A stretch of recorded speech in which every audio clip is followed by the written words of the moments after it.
महापुरुष की पत्नी भी सुकरात से नाखुश थी। बहुत नाखुश थी। क्यों?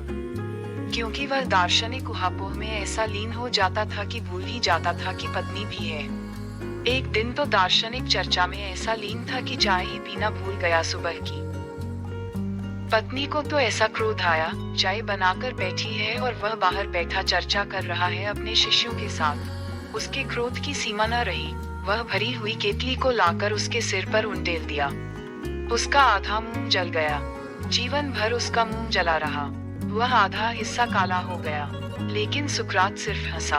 उसके शिष्यों ने पूछा, आप हंसते हैं इस पीड़ा में? उसने कहा, नहीं, मैं इसलिए हंसता हूँ कि स्त्री का मन हमने कितना छोटा कर दिया है।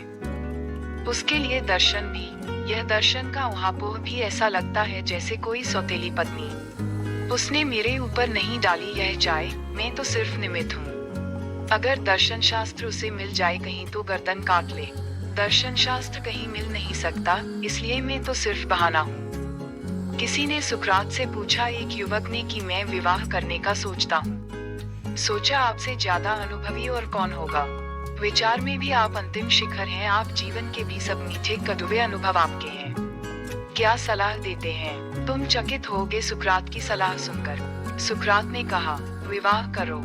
वह युवक बोला, आप और कहते हैं विवाह करो, और मुझे सारी कथाएं पता हैं। आपकी पत्नी जेनेथिप्पे और आपके बीच जो घटता है रोज रोज, वह सब मुझे पता है।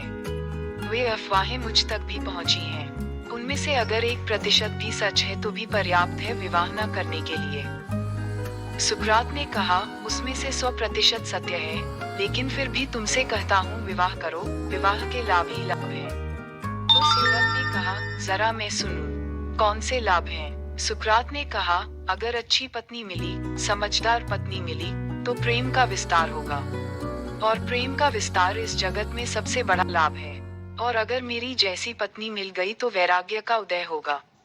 और वैराग्य तो राग से भी ऊपर है। वह तो प्रेम की पराकाष्ठा है। वह तो परमात्मा से प्रेम है। दोनों हालत में तुम लाभ ही लाभ में रहोगे। ओशो।